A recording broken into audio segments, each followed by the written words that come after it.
This is Twit.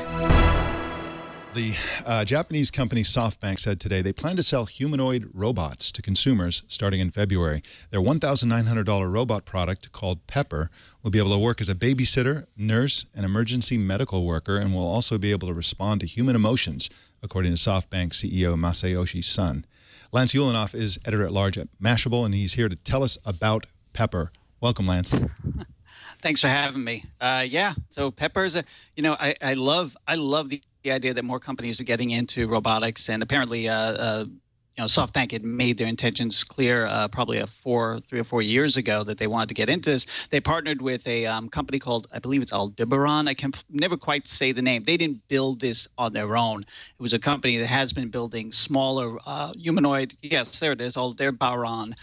Companies that's been building smaller humanoid robots for a while, actually. They were educational, mostly demonstration. But this is very clearly intended to be a consumer-level robot. And the problem with a lot of humanoid robots we've seen thus far, including Honda Asimo, is that they never make it to market. I just saw earlier this year an incredible demonstration by the bipedal Asimo, was walking around, and yet they still couldn't tell me when, if ever, it would come into users' homes, and it would probably cost a whole lot more money than this. If this really ends up being $2,000, that would be incredible. By the way, I'm kind of skeptical of that, knowing what I know about what it takes to build robotics at this level and the ability that this has to move in the way it does and how it can recognize. It has a lot of sensors in the hand, in the head. It has facial recognition, voice recognition. It's cloud connected.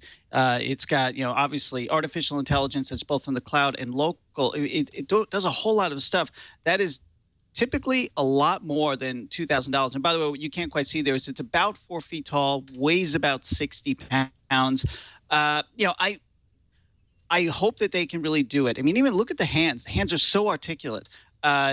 It's extremely exciting to see something like this, but I think everybody should take it with a grain of salt. Masayoshi Son is a really interesting guy. He tends to be somewhat bombastic, kind of funny, speaks off the cuff. I know he was very excited to roll this out there, but, let's talk in 2015 and see if these things at least appear for consumers in Japan, which, by the way, Japan is always leading in robotics. Why?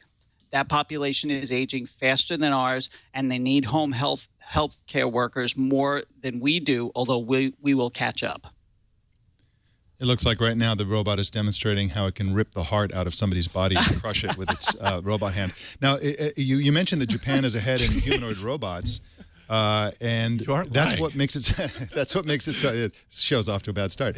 That's what makes it so astonishing that the company is going with a French. It's the company is a French company, so it's a Japanese company that's going to be selling a French humanoid robot. Now, Lance, you're a parent. Elise, you're a parent. I'm a parent.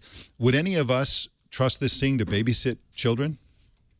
No, not yet. Now, right now, I have teenagers now, so I'd be glad to leave it at home, so we can just sort of say no parties, no drinking. But yeah, to actually take care of a small child that I care about, not yet. By the way, we don't even know how much weight it can hold, because you have to be able to lift something if you have to 20-pound baby. Yeah. Between this robot taking care of your kid and then the Google driverless cars that can take them, to and from school and stuff. Man, what are parents going to do in the future? They're just going to live off the fat of the land, I guess. We're going to build robots. Actually, that sounds pretty good. What if I reverse it and have my robot or have my kids take care of the robot because the robot becomes more precious?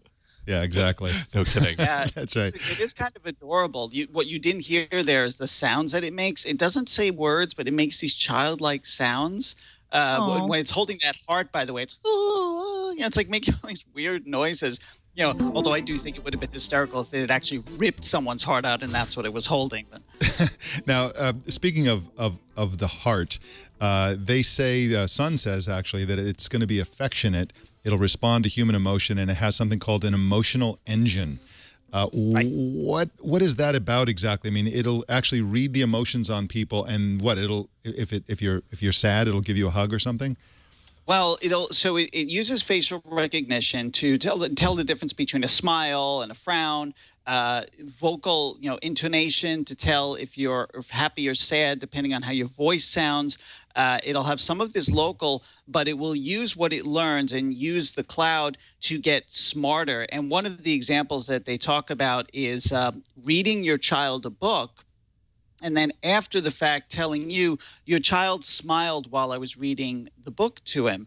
And so, you get, oh, so it enjoyed this, as opposed to screaming in terror because a robot is reading you a book. So, I think that, it's the thing about robots, especially humanoid robots, is the uncanny valley where something looks too close to human, but not quite. Like humans are very perceptive about something being off, and that's why they're freaked out by robots. So the movements of this robot in particular, you see it's very fluid, and that's where people start to go, that's a little weird. But if it can respond to you in a way that is more human, like at an emotional level, you may feel more comfortable. By the way, Honda Asimo had done something similar, although it's less autonomous. They pre-programmed in, for example, if it was serving a table full of people, instead of just jumping up and plopping cups down, it would actually stop, greet everyone individually, and then put the cups down. So this idea of trying to make robots not just look more human, but act in that humans can digest is a larger trend.